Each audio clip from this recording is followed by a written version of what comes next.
உங்களுக்கெல்லாம் தெரியும், ரீசெண்டாக மீடியாவில் பார்த்துருப்பீங்க. ஏன்னா தமிழ்நாடு காங்கிரஸ் கமிட்டி ஊடக பிரிவு தலைவராக அப்பாயிண்ட் பண்ணியிருக்காங்க.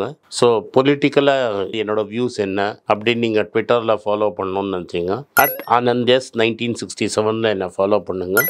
என்னோட real original ID, Twitter ID for politics அதுதான்.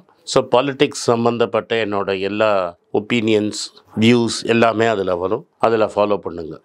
நன்றி, வணக்கம். தங்கம் வாங்க போறீங்களா அல்லது தங்கம் ஏற்கனவே வாங்கியிருக்கீங்களா? தங்கத்தை அடகு வச்சிருக்கீங்களா? உங்க எல்லாருக்கும் அவசியமான வீடியோ இது. தங்கம் விலை வரலாறு காணாத உயர்வு. மோடியினுடைய ஆட்சியில 51,000 ரூபாய் ஆயிடுச்சு. 25,000 ரூபாய்க்கு கீழே இருந்துச்சு 5 வருஷத்துக்கு முன்னாடி. 5 வருடங்களில் 100 மடங்கு விலை உயர்வு. இதை ஏற்கனவே ப்ரெடிக்ட் பண்ணி இந்த பொருளாதார ஜோதிடர்னு நான் வந்து கிண்டலா சொல்லுவேன், நம்ம ஆனந்த் சீனிவாசனை கரெக்டா சொன்னாரு. அந்த மாதிரி தங்க விலை ஏறும்பான்னாரு நம்ம தமிழ் கேள்வியில தான். அது இவ்வளவு ஏறும்னு எனக்கு தெரியல. மோடி மீது வைத்த நம்பிக்கையில் சொன்னார்னு நினைக்கிறேன். இப்போ வரலாறு காணாத விலை உயர்வு. அதுல நம்முடைய அண்ணாமலை அதை வந்து ஒரு செய்தியாளர் கேட்கும்போது, அண்ணாமலை வரலாறு அதெல்லாம் தெரியாம பேசக்கூடாது அப்படி இப்படின்னு கத்துறாரு. உள்ளபடியே தங்கம் விலை உயர்வுக்கு யாரு காரணம்? ஒண்ணு, தங்க விலை திருப்பி குறையுமா குறையாதா? இப்ப தங்கம் வாங்கலாமா வேண்டாமா? அரசியல், பொருளாதாரம் இரண்டையும் இணைத்து ஒரு ஆக்கப்பூர்வமான நேர்காணல் இது. நம்முடைய ஆனந்த் சீனிவாசன் அவர்கள் காங்கிரஸ் கட்சியினுடைய வந்து செய்தி தொடர்பு துறையினுடைய தலைமை பொறுப்பை ஏற்றிருக்கிறார். அதே போல பொருளாதார நிபுணர் கூட நம்முடைய இணைந்திருக்கார். வணக்கம் சொல்லி வரலாம். வணக்கம். வணக்கம் செந்தில். ஆனந்த், இப்போ 2 கேள்விதான். நீங்க ஏற்கனவே தமிழ் கேள்வியில சொன்னீங்க, எனக்கு நல்ல நினைவு இருக்குது. வந்து தங்க விலை இன்னும் நல்லா ஏறும் அப்படின்னீங்க. அது இவ்வளவு ஏறும்னு தெரியல, கம்பெனி ஏறிடுச்சு, எங்கேயோ போயிடுச்சு, 51,000 போயிடுச்சு. முதல்ல இந்த தங்க விலை ஏற்றத்துக்கும் மோடிக்கும் சம்மந்தமே கிடையாது அப்படிங்கிற மாதிரி அண்ணாமலை பேசுகிறார். சப்ஜெக்ட் தெரியுமான்னு ரிப்போர்ட்டர் வேற சண்டைக்கு போறாரு. தங்க விலை இந்தியாவில் கண்ணா பின்னா என்று உயர்ந்திருப்பதற்கு மோடிக்கும் எந்த சம்மந்தமே கிடையாதா? இது நான் முதல்ல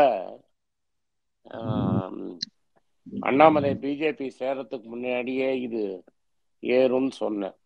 ஆமா, ஒரு பழைய இன்டர்வியூல இது 10,000 வரைக்கும் போகுங்கிறத சொன்னேன். நான் இன்னும் டைம் ஆகும்னு நினைச்சேன். அது இன்னும் ஃபாஸ்டா மோதி கொண்டு போயிடுவாருன்னு நான் நினைக்கிறேன். இதுக்கு தங்கம் விலை போறதுக்கு 2 காரணம் இருக்கு. ஒரு காரணம், அமெரிக்கால இன்ட்ரெஸ்ட் ரேட் குறைய போகுது அப்படிங்கிற ஒரு நம்பிக்கை. இன்ட்ரெஸ்ட் ரேட் குறையும், இன்ட்ரெஸ்ட் ரேட் குறைஞ்சதுன்னா டாலர் சீப்பர் ஆகும், கோல்டு காஸ்ட்லி ஆகும் அப்படிங்கிற ஒரு நம்பிக்கை. அந்த நம்பிக்கையில தான் கோல்டு வந்து போன ஒரு 40 நாள்ல ரேட்டு ஏறி இருக்கு. ஆனா இப்ப என்னன்னா, ஆக்சுவலி இன்னொரு கண்டிஷனை நீங்க மறந்துடுறீங்க. அதை யாரும் ரொம்ப பேசுறது இல்லை. 10 வருஷத்துக்கு முன்னாடி ரூபா 53 ரூபா இருந்தது. மோடி டேக் ஓவர் பண்ண அன்னைக்கு 53 ரூபா இருந்தது. இன்னைக்கு 83 ரூபா 44 பைசா. டாலருக்கு நிகரான இந்திய ரூபாயின் மதிப்பு. ஒரு டாலர் அப்ப 53 ரூபா, இப்ப 83 ரூபா. ஓகே, 83 ரூபா 44 காசு. அதை நீங்க மாத்தணும்னு போனீங்கன்னா 84 ரூபா ஆக்கிடுவான் பேங்க், கமிஷனோட சேர்த்து. கமிஷன் எல்லாம் போட்டீங்கன்னா 84 ரூபா 85 ரூபா ஆயிடும். ஸோ இந்த 84 85 ரூபா வந்து நியர்லி 50% ரேட்டு குறைஞ்சிருக்கு. நீங்க 53க்கு 50% போட்டீங்கன்னா 26 ரூபா. 53க்கு நீங்க 30 ரூபா சேர்த்தாதான் 83. ஸோ நியர்லி 53 to 54% ரூபாவின் மதிப்பு பாதியா சரிஞ்சிருக்கு. ஆனா மோடி என்ன சொன்னார்னா, நான் எலெக்ஷன் வந்தா ரூபாவை 40 ஆக்குவேன் 30 ஆக்குவேன்னாரு. அவருக்கு கூஜா தூக்கின வெள்ளச்சட்ட சாமியார் வந்து 5 ரூபாய்க்கு போகும்னாரு. அவரோட முன்னாடி இருந்த ஃப்ரெண்டு சுப்பிரமணியம் சுவாமி கூட 20 ரூபா வரைக்கும் போகும்னாரு. ஆனா இன்னைக்கு வெறும் அது 53 ரூபாவிலே இருந்ததுன்னு வைங்க, தங்கம் விலை இன்னைக்கு வந்து 4,500 ரூபா தான் இருந்திருக்கும். ஸோ நீங்க என்ன சொல்லலாம்னா, மோடி பவருக்கு வரத்துக்கு முன்னாடி 2,500 ரூபா இருந்தது 10 வருஷத்துக்கு முன்னாடி. 2019 வந்து 18 கடைசியில அது வந்து 18-19 3,200 ரூபா இருந்தது. ஸோ 2,600க்கு 50% ஏற்றிருந்தீங்கன்னா கூட 4,000 ரூபாய்க்கு மேல தங்கம் இருந்திருக்காது. ரூபா விலை இவ்வளவு விழுந்திருக்குல்லன்னா. ஸோ ரூபா விலை விழுந்தது ஒரு பெரிய பிரதான காரணம். அடுத்தது மோடி பண்ண இன்னொரு வேலை, உங்களுக்கு எவ்வளவு வரி இருக்குன்னு கேட்டீங்கன்னா தங்கத்துக்கு மேல 15% வரி இருக்கு. கஸ்டம்ஸ் டியூட்டி, ஜிஎஸ்டி ரெண்டும் சேர்த்து, அதுக்கப்புறம் இன்ஃப்ராஸ்ட்ரக்சர் செஸ் இதெல்லாம் போட்டீங்கன்னா 15% டியூட்டி வரும். இப்ப நீங்க வந்து இன்னைக்கு 6500 ரூபாய் தங்கம் இருக்குன்னா அதுல 900 ரூபாய் வரி, 6500 பிளஸ் ஜிஎஸ்டி 6850 தங்கத்தின் விலை நினைக்கிறேன். இந்த 680 ரூபால கணக்குக்காக 7000 வச்சுக்கோங்க. 7000 ரூபால 1050 ரூபாய் வரி. இன்னைக்கு நீங்க ஜிஎஸ்டியும் கஸ்டம்ஸ் டியூட்டியும் தள்ளுபடி செஞ்சீங்கன்னா தங்கம் விலை 5900 ரூபாய். ஆக 3 காரணம் இருக்கு. ஒன்னு, தங்கம் விலை அமெரிக்கால இப்போ 10 வருஷம் கழிச்சு ஒரு 3 மாசத்துல விலை ஏறி இருக்கு, அது ஒரு காரணம். ரெண்டாவது காரணம், ரூபாயின் விலை 53ல இருந்து 83 ரூபாய் 44 காசு இருக்கு. மூணாவது காரணம், அம்மையார் போடுற 15% வரி. இப்ப நீங்க 7000 ரூபாய்க்கு தங்கம் வாங்கினீங்கன்னா 1050 ரூபாய் வரி. ஒரு கிராம் ஒரு இந்தியன் வாங்குறான்னா 1000 ரூபாய் வரி மேடம் வாங்கிக்கிறாங்க. நீங்க இன்கம் டாக்ஸ்ல கூட அவ்வளவு கட்ட மாட்டீங்க. ஆமா, ஒரு சவரன் வாங்கினா 8000 ரூபாய் வரினா என்னங்க ஆச்சு? ஒரு சவரனுக்கு 8000 ரூபாய் வரி. ஆமா, ஒரு சவரனுக்கு 8000 ரூபாய். இது எல்லாமே என்னன்னா, சப்போஸ் எங்க அப்பாவே சவுதியில இருந்தாரு, என்கிட்ட ஒரு 1000 கிராம் தங்கம் இருந்ததுன்னு வைங்க, ஒரு 5 வருஷத்துக்கு முன்னாடி, தட் இஸ் 2018 இருந்ததுன்னு வைங்க, அன்னைக்கு 3200 ரூபாய் தங்கம்னா நான் ஒன்னும் பண்ணாமையே வீட்டுல தூங்கிட்டே இருந்ததுக்கு எனக்கு நீங்க 38 லட்சம் ரூபாய் லாபம் இருக்கு. அந்த 38 லட்சம் ரூபாய் லாபத்துல 15% வரி. நான் எப்போதும் சொல்ற மாதிரி இப்ப இந்த போன 6-7 வருஷத்துல வாங்கினவங்களுக்கு தான் இவ்வளவு வரி. மன்மோகன் சிங் காலத்துல 3% வரி தங்கத்துக்கு.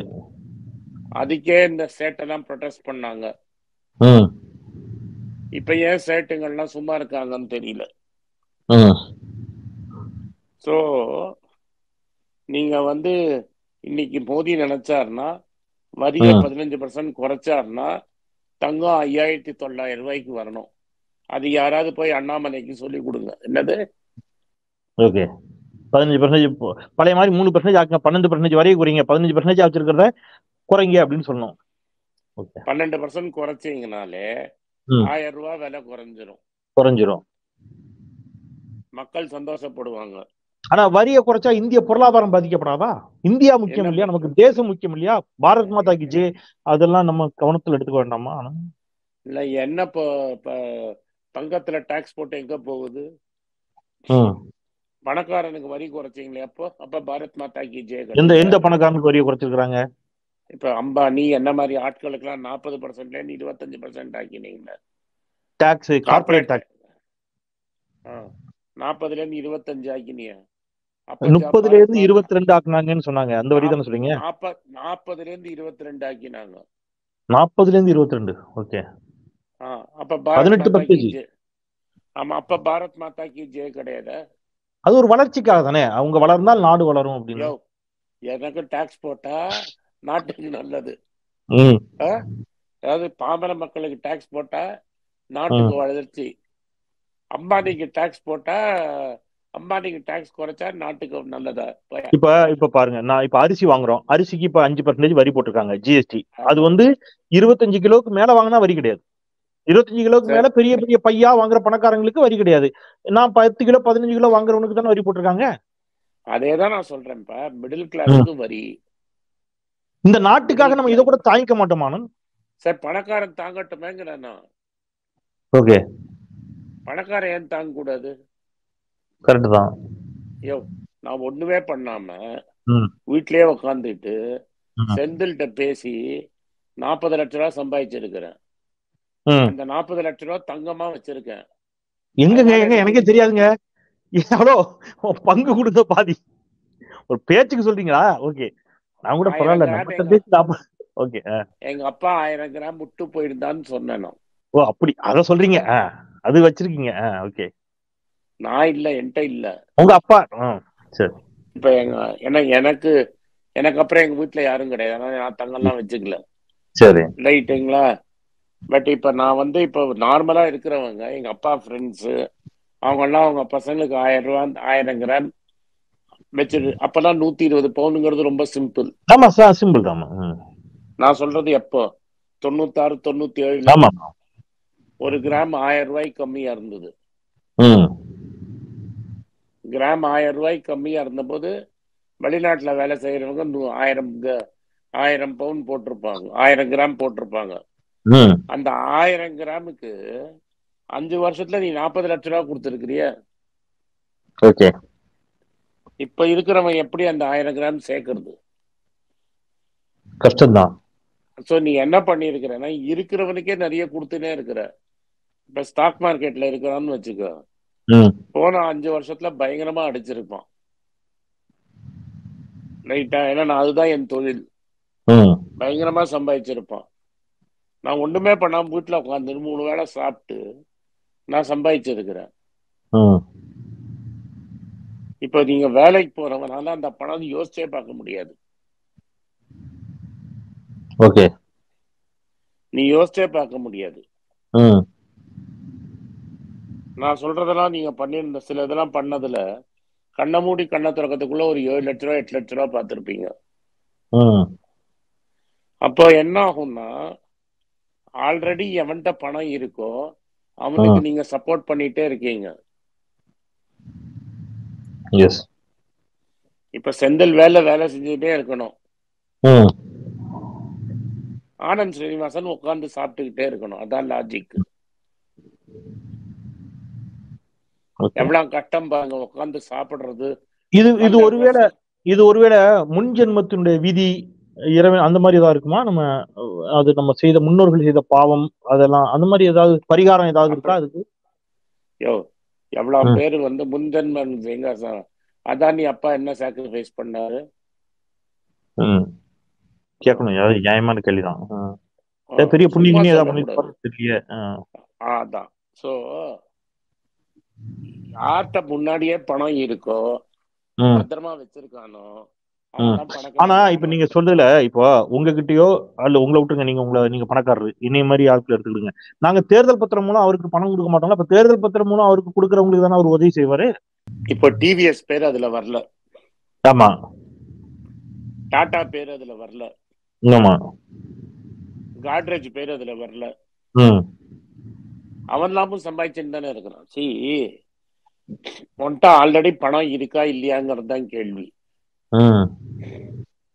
ஆல்ரெடி நான் பிசினஸ்ல இருக்கேன், ஆல்ரெடி எனக்கு வீடு வாங்கி 2014 முன்னாடி எவன்லாம் வீடு வாங்கினான்னு அவனுக்கெல்லாம் யார்கிட்ட தங்கம் இருக்கு, யார்கிட்ட ஷேர் இருக்கு, யாருக்கு ஆல்ரெடி பிசினஸ் இருக்கோ அவன் தான் பணக்காரனா இருக்கான். எவன்லாம் வேலைக்கு போனானோ அவன்லாம் காலி. இந்த ஒர்க்கிங் கிளாஸ்ங்கிறது காலி. அதுக்கப்புறம் சிறு தொழில் செய்யறவங்க ஒழிச்சுட்டாங்க ஒரேடியா. எம்எஸ்எம்இக்கெல்லாம் வந்து ஜிஎஸ்டி போட்டே ஒழிச்சிட்டாங்க. பில்டிங் கட்டுறவன தான் ஒழிச்சிட்டாங்க. ரியல் எஸ்டேட் பண்றவன தான் ஒழிச்சிட்டாங்க.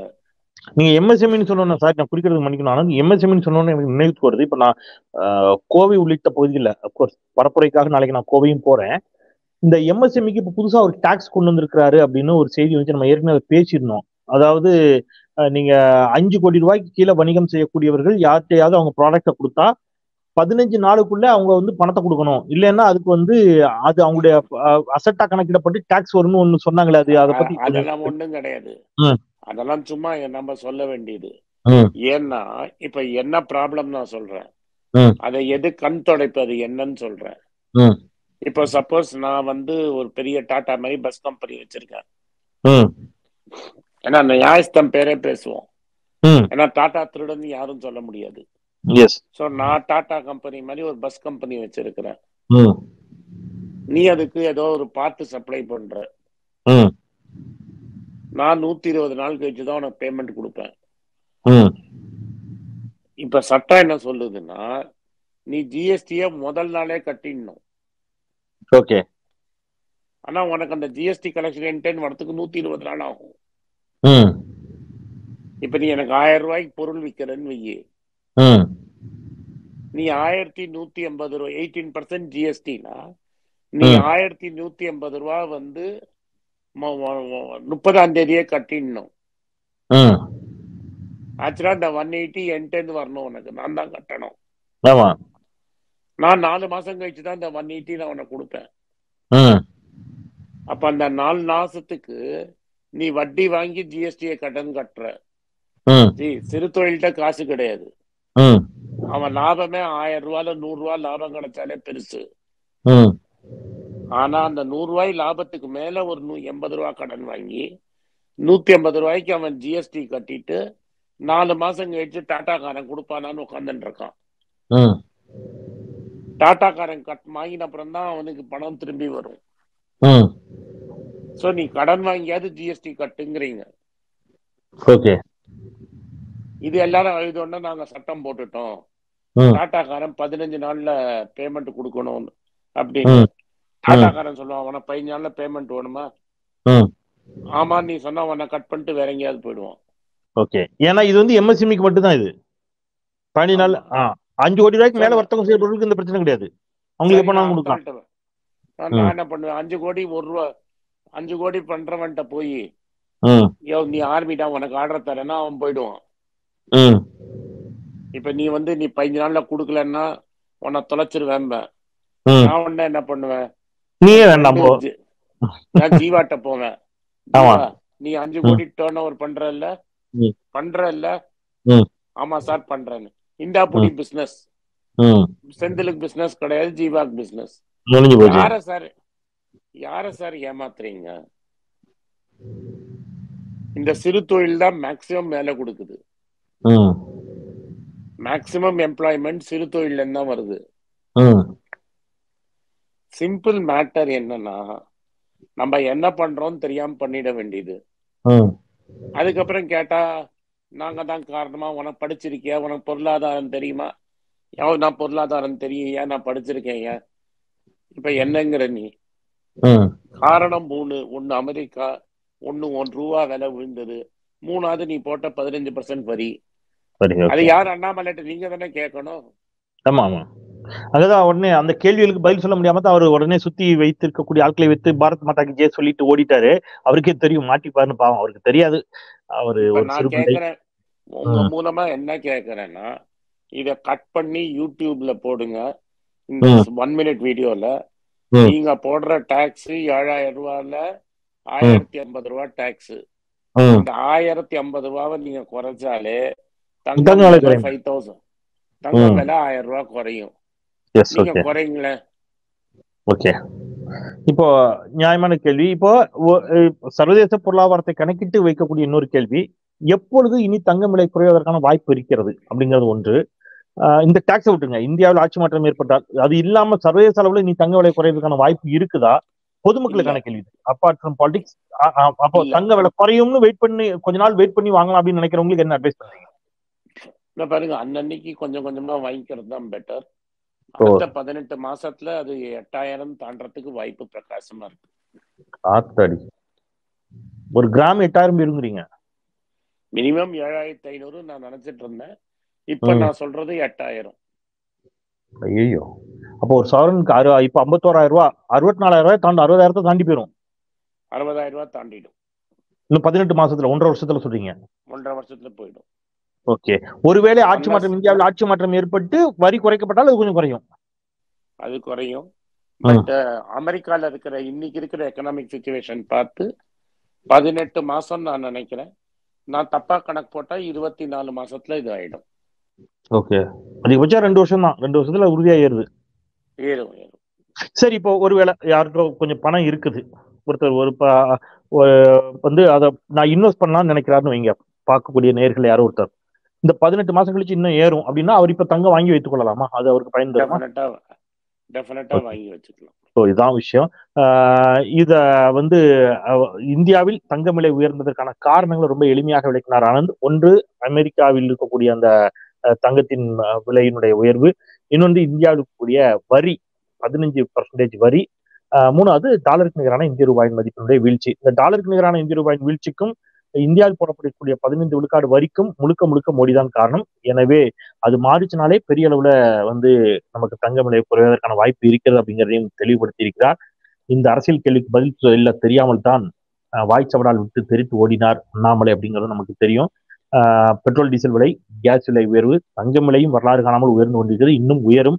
அரிசிக்கு டாக்ஸ், பருப்புக்கு டாக்ஸ், சாமானிய பொருட்களுக்கெல்லாம் டாக்ஸ், ஒரு பெரிய வழிப்பறி கொள்ளையை போல டோல்கேட் என்று மக்களை வாட்டி வதைத்துக் கொண்டிருக்கக்கூடிய மோடி ஆட்சிக்கு முற்றுப்புள்ளி வைப்போம், இந்தியா கூட்டணியை ஆதரிப்போம் அப்படிங்கிறதான் நம்முடைய நோக்கம். அதை பொருளாதார ரீதியாகவும் மிகவும் தெளிவாக எடுத்துரைத்த ஆனந்த் சீனிவாசன் அவர்களுக்கும் நன்றி சொல்லி விடைபெறுவோம். திரு ஆனந்த், உங்களுடைய தொடர் மணிப்பேச்சு பணிகளுக்கு மத்தியில் எங்களோடு இணைந்தீர்கள். தமிழ் கேள்வியின் சார்பாக உங்களுக்கு நெஞ்ச நன்றி.